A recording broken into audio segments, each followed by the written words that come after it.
pour vous présenter à quoi ça ressemble, ces premiers villages européens, je vous montre la fouille que nous avons menée avec ma collègue de l'Université de Paris 1, Marion Léchardus, sur ce site de Kovačevo, dans le sud de la Bulgarie. Ici, donc pour vous resituer, la Bulgarie, la Grèce ici, Tirana, l'île de Corfou toujours, donc on est ici. Et là, on est dans l'extrême sud-ouest de la Grèce, de la Bulgarie, juste à la frontière grecque. Donc voilà le site tel qu'il se présente, donc une terrasse plate sur un petit cours d'eau qui se jette dans le fleuve Strymon qui lui rejoint l'Adriatique. Donc des trous partout, ça c'est la manière dont fouillent les archéologues. On trouve les fondations des poteaux qui tenaient les murs des maisons, et on va les vider pour comprendre comment ça fonctionne. Donc pour montrer ça en plus gros, il faut imaginer des maisons comme ça. Vous imaginez, là on est vers moins 6000, vous imaginez 8000 ans plus tard ce qui peut rester d'une maison comme ça. Donc il va rester essentiellement la base des trous des poteaux, et puis les parties fondues des murs on examinera de manière extrêmement fine.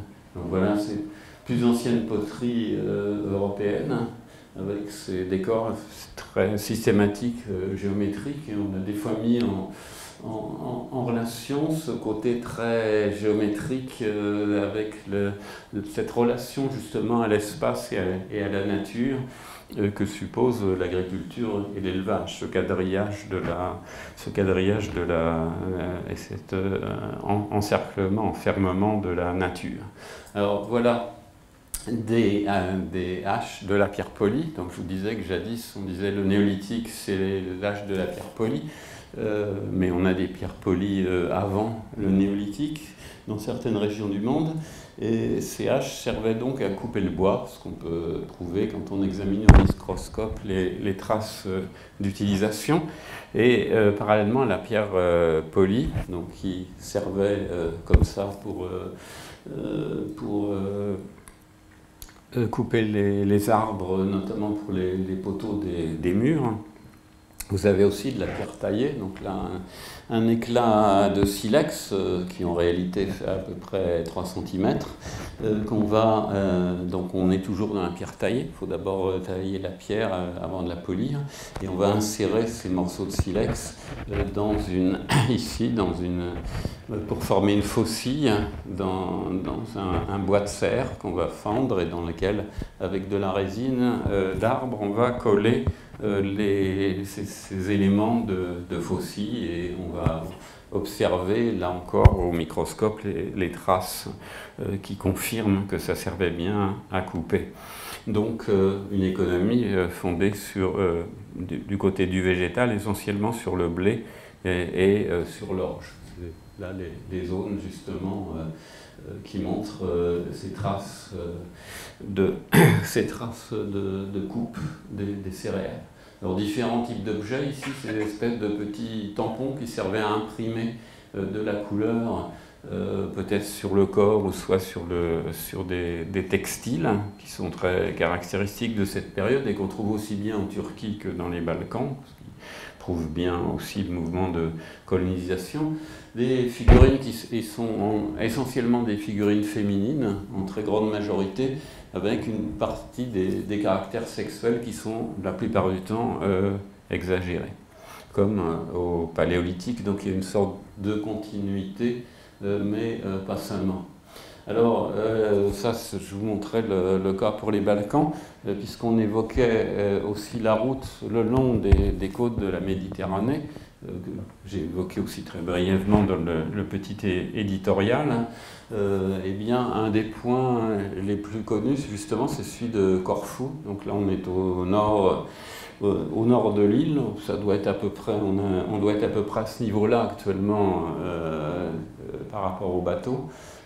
Là en face, c'est déjà la côte albanaise. Donc vous voyez qu'il y a pire comme condition de fouille. Le site est ici. Ce site archéologique s'appelle Sidari, mais malheureusement, il est à la fois attaqué par la mer, par ici, et puis vous voyez par des constructions un peu sauvages.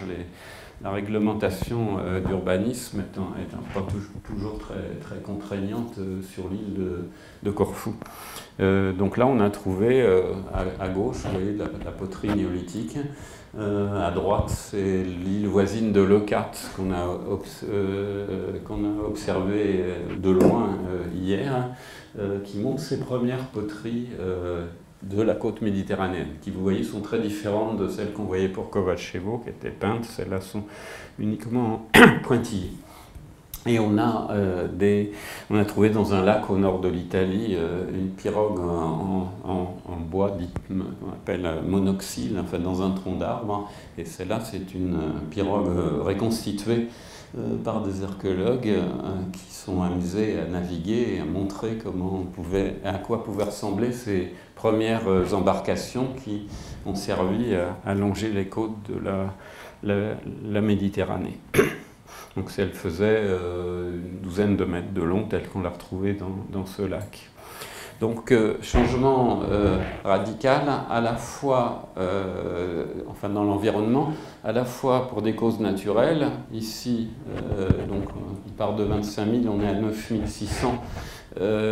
Donc les espèces froides disparaissent, les mammouths et les rennes remontent vers le nord, les chevaux restent dans les quelques espaces un peu découverts, et vous avez les espèces typiques locales, rocs, sangliers, chevreuils et cerfs, mais qui ne vont pas être domestiqués.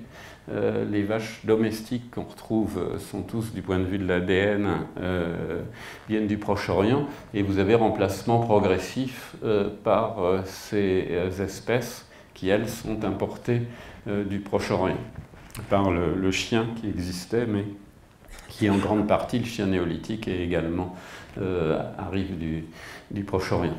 Les derniers aurochs seront tués, mourront, disparaissent au XVIIIe siècle en Pologne.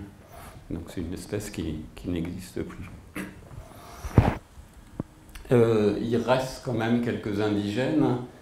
Ça, c'est les portes de fer à la frontière entre la Serbie et la Roumanie, où il y a eu des très grands barrages hydrauliques qui ont provoqué des fouilles de sauvetage dans les années 60. Et un des sites les plus célèbres, c'est le site de Lepenski Vir, qui a pu être étudié en gros, donc une vue d'artiste évoquant ce que pouvaient être ces chasseurs-cueilleurs sédentaires sur les bords du Danube, mais qui vont être rapidement être absorbés par l'arrivée des agriculteurs. Et c'est le même cas pour l'ensemble de l'Europe. Et ce qu'on va appeler mésolithique, justement, c'est cette période intermédiaire, méso, où on a toujours des chasseurs-cueilleurs, mais dans l'environnement tempéré de l'actuel interglaciaire. Les Penskivir, ils sont assez connus parce qu'ils fabriquent ces très étranges sculptures sur des galets du Danube d'à peu près une trentaine de centimètres. Les productions des chasseurs-cueilleurs mésolithiques ne sont pas toujours aussi spectaculaires en Europe. Alors, pour terminer sur les Balkans, dans les Balkans, donc l'évolution continue, et avec des productions qui sont sans doute les plus spectaculaires dans le néolithique européen. Là, une statuette féminine en marbre. Ici, en Roumanie, un peu plus tard, vers moins 5000, on appelle cette statuette qui fait à peu près 30 cm, on l'appelle évidemment le penseur. Voilà un autre exemple, c'est pour vous montrer que c'est extrêmement riche dans les Balkans et que ça va s'appauvrir du point de vue de la culture matérielle plus on va aller vers l'ouest. Ça vient du Kosovo, ça, la Roumanie. Et donc maintenant je vais parler de l'Europe tempérée qui va concerner donc toute l'Europe centrale, tempérée, donc toute cette zone marron qui va concerner aussi la moitié nord de la France. Donc c'est ce qu'on appelle la civilisation de la céramique linéaire, parce que les poteries sont décorées de lignes, comme vous allez le voir. On parle aussi de rubané. En France, si vous connaissez un tout petit peu, vous avez dû entendre ce terme de rubané. Donc voilà à quoi ressemblent les maisons, toujours plein de poteaux, mais ces maisons peuvent être très grandes, jusqu'à 45 mètres de long. Et vous voyez une reconstitution telle qu'elle a été faite par mon équipe dans la vallée de l'Aisne il y a une trentaine d'années.